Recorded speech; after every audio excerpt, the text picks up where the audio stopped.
Top stocks पर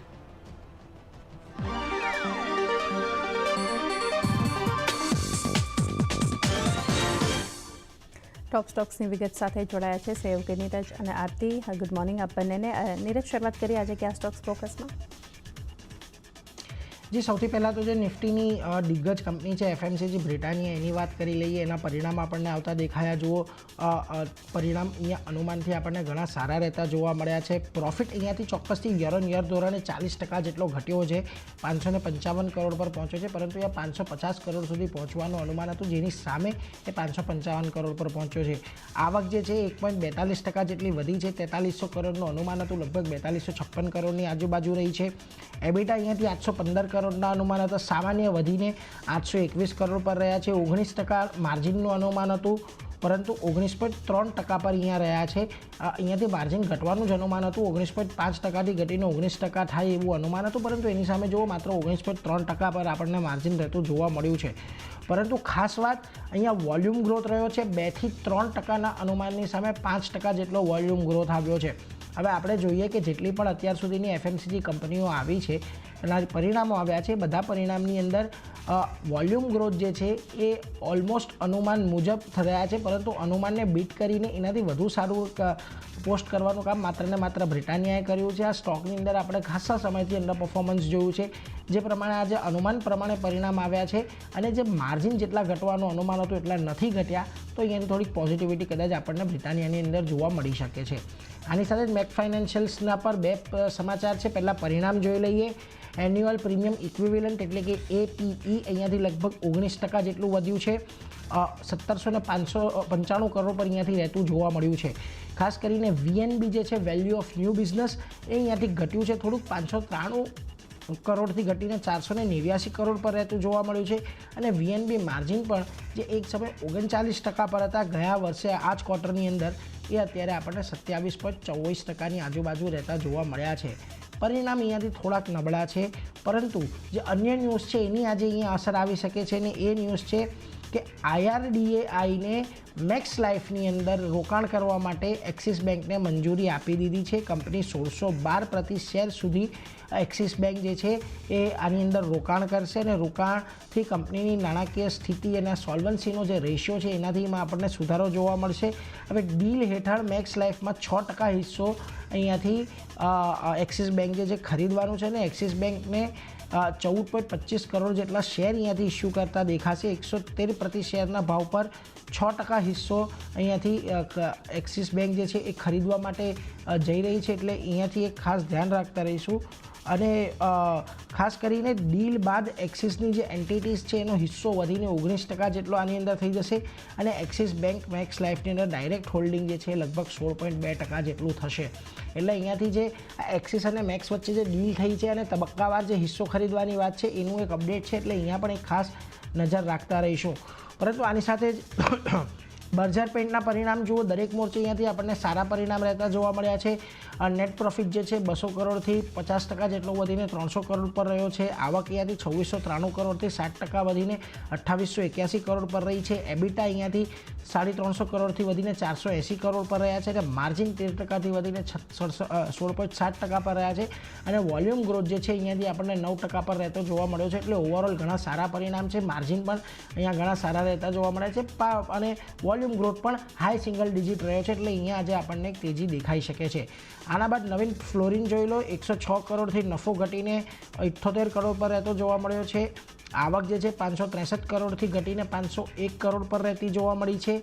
EBITDA જે છે એ 156 કરોડથી ઘટીને 75 કરોડ પર રહેતા જોવા મળ્યા છે, અને માર્જિન 27.7%થી ઘટીને 15.1% પર રહેતા જોવા મળ્યા છે. ખાસ વાત, દરેક કેમિકલ કંપનીએ નબળા પરિણામો પોસ્ટ કર્યા છે, જે લિસ્ટની અંદર આજે નવીન ફ્લોરિનનો પણ સમાવેશ થાય છે. અહીંયા પણ આપણે આજે ઘટાડો અપેક્ષિત છે, પરંતુ જેફરીઝ જો હોલ્ડનો કોલ આપી રહ્યા છે, તેમણે ટાર્ગેટ જે છે 3425થી ઘટાડીને 2950 કર્યા છે.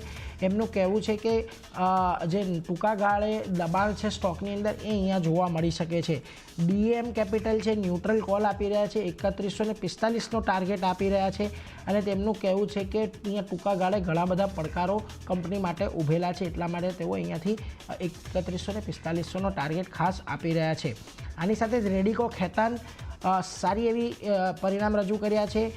નફો 61 કરોડથી વધીને 75 કરોડ પર રહ્યો છે. આવક 3165 કરોડથી વધીને 4246 કરોડ પર રહી છે.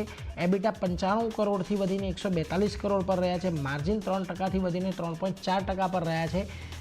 માર્જિન થોડાક ફ્લેટિશ લેવલ પર છે, પરંતુ અન્ય પરિણામો થોડાક પ્રોત્સાહક છે, એટલે અહીંયા આજે આપણને એક તેજી જોવા મળી શકે છે. એટલે ખાસ કરીને Britannia, Max Life, Berger paint આ બધા સ્ટોકમાં આજે આપણે ખાસ નજર રાખવાની રહેશે. પરંતુ એ સાથે જ આરતી અન્ય કયા સ્ટોક્સ છે કે જ્યાં આગળ આજે આપણે નજર રાખી રહ્યા છો? જી નીરજ, અન્ય પણ પરિણામનું રિએક્શન બતાવે તેવા સ્ટોક સાથે ચર્ચાની શરૂઆત કરીએ તો નાયકા એક Q3માં સારા પરિણામ કંપની તરફથી આવતા દેખાયા છે. જ્યાં નફાની વાત કરીએ તો 97.6% કંપનીનો નફો આપણને વધતો જોવા મળ્યો છે અને 16.2 કરોડની આસપાસ પહોંચતો દેખાયો છે. સામે આવકની વાત કરીએ તો 22.3% આવક કંપનીની વધી 1788.8 કરોડની આસપાસ આપણને પહોંચતી દેખાઈ રહી છે. એબિટાના ફ્રન્ટથી જોઈએ તો અહીંયા 26.4%નો વધારો જોવા મળ્યો છે અને એબિટા વધી 98.7 કરોડની આસપાસ આપણને પહોંચતા દેખાયા છે. અને માર્જિનના ફ્રન્ટથી પણ સારા પરિણામ છે, જે 5.3% પર હતા ત્યાંથી સુધરી અને 5.5% પર આપણને યર ઓન યર ધોરણે દેખાયા છે. તો એક દરેક ફ્રન્ટથી સારા પરિણામ છે. નાયકાનું કાઉન્ટર ફોકસમાં રહેશે. અમુક બ્રોકરેજ રિપોર્ટ પણ આવ્યા છે નાયકા પર, તેની વિગત લઈ લઈએ તો મોર્ગન સ્ટેનલી સૌથી પહેલાં ઓવરવેટ કોલ તેમણે આપ્યો છે અને લક્ષ્યાંકની વાત કરીએ તો 190%ના લક્ષ્ય તેમના તરફથી આપવામાં આવ્યા છે. તેમનું માનવું છે કે Q3 જે છે તે ડેટા થોડા નબળા રહેતા દેખાયા છે આપણને, પણ સ્ટેબલ ગ્રોથ જે છે તે થોડો ઘણો આપણને આગળ વધતો દેખાઈ શકે છે, એટલે તેમણે ઓવરવેટ કોલ આપ્યો છે. જેફરીઝના વાત કરી લઈએ તો તેમણે બાય કોલ આપ્યો છે અને લક્ષ્યાંક 210% તેમના તરફથી કરવામાં આવ્યા છે. તેમનું પણ માનવું છે કે ખાસ કરીને ફેશન સેગમેન્ટ જે છે તેમણે સરપ્રાઇઝિંગલી પોઝિટિવ જે રિએક્શન છે અને પ્રદર્શન છે તે આપણને દેખાડ્યું છે. તેને કારણે એક બાય કોલ જેફરીઝ આપી રહ્યા છે. HSBCની વાત કરી લઈએ તો તેમણે પણ બાય કોલ આપ્યા છે અને ટાર્ગેટ 240%ના તેમના તરફથી કરવામાં આવ્યા છે. તો બ્રોકરેજ રિપોર્ટ પણ પોઝિટિવ છે, તેને કારણે નાયકા આજે ખાસું ફોકસમાં રાખવાનું રહેશે. Next counter NLC India. અહીંયા જે રીતે પરિણામ રજૂ થયા છે, કંપની જે છે તે 406.7 કરોડની જે ખોટ હતી ત્યાંથી 250.4 કરોડના નફામાં આવતી દેખાઈ રહી છે. આવકના ફ્રન્ટથી જોઈએ તો 14% આવક આપણને ઘટતી જોવા મળી છે, 3164.4 કરોડની આસપાસ પહોંચતી દેખાઈ રહી છે. એબિટાના ફ્રન્ટથી પણ દબાણ છે, 33.5% કંપનીના એબિટા ઘટ્યા છે, 904.7 કરોડની આસપાસ પહોંચતા દેખાયા છે અને માર્જિન જે 37% પર હતા ત્યાંથી ઘટી અને 28.6% પર, એટલે અહીંયા નબળા પરિણામ છે NLC ઇન્ડિયા. સાથે જ કંપનીએ 1.5 પ્રતિ શેરનું ડિવિડન્ડ જે છે વચગાળાના ડિવિડન્ડની ઘોષણા પણ કરી છે. તો NLC ઇન્ડિયાના કાઉન્ટર પર પણ આજે નજર રાખવાની રહેશે. Next counter brigade enterprise. અહીંયા પણ પરિણામનું રિએક્શન સ્ટોક આજે બતાવી શકે છે. સારા પરિણામ છે કંપની તરફથી. નફો 30.7% વધી અને 55.8 કરોડની આસપાસ પહોંચતો દેખાયો છે. સામે આવકની વાત કરીએ તો 43.1%નો વધારો જોવા મળ્યો છે, 1173.8 કરોડની આસપાસ આવક પહોંચતી દેખાઈ રહી છે. એબિટાની વાત કરીએ તો જે 207.8 કરોડ પર હતા ત્યાંથી 26.1% વધી અને 262.1 કરોડની આસપાસ પહોંચતા દેખાયા છે અને માર્જિન થોડું ઘણું દબાણ છે, 25.3%ની સામે ઘટી અને 22.3% પર આપણને યર ઓન યર ધોરણે. તો એક માર્જિન ચિંતાનું વિષય બનતો દેખાયો છે, પણ બાકીના ફ્રન્ટથી એક સારા પરિણામ બ્રિગેડ એન્ટરપ્રાઇઝ તરફથી આવતા દેખાયા છે. તો અહીંયા પણ સ્ટોક કઈ રીતે રિએક્ટ કરે છે નજર રાખવાની રહેશે. નઝારા ટેકમાં પણ પરિણામનું રિએક્શન સ્ટોક બતાવી શકે છે, જ્યાં નફો કંપનીનો 45% આપણને વધતો જોવા મળ્યો છે, 29 કરોડની આસપાસ પહોંચતો દેખાવ છે. સામે આવકની વાત કરીએ તો 1.8% કંપનીની આવક વધી છે અને વધીને 320.4 કરોડની આસપાસ પહોંચતી દેખાઈ રહી છે.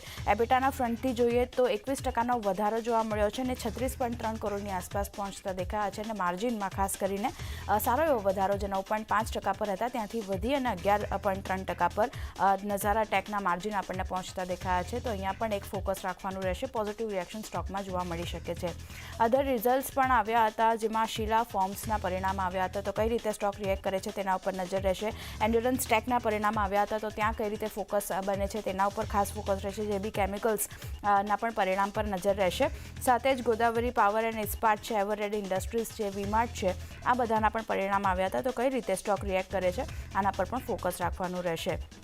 અને છેલ્લે સમાચાર બેઝડ જે રિએક્શન બતાવી શકે છે સ્ટોક, તેમાં લ્યુપિન ફરી એકવાર ફોકસમાં રહેતું દેખાઈ શકે છે, કારણ કે એક US FDA પાસેથી નવી દવા જે છે સોલ્યુશન માટે ખાસ કરીને મંજૂરી મળતી દેખાઈ રહી છે, અને આંખની સારવાર માટે આ જે નવું સોલ્યુશન છે તેનો વપરાશ કરવામાં આવશે. તો લ્યુપિનનું કાઉન્ટર આજે પણ ફોકસમાં રહેશે. પોઝિટિવ રિએક્શન દેખાઈ શકે છે સ્ટોકમાં.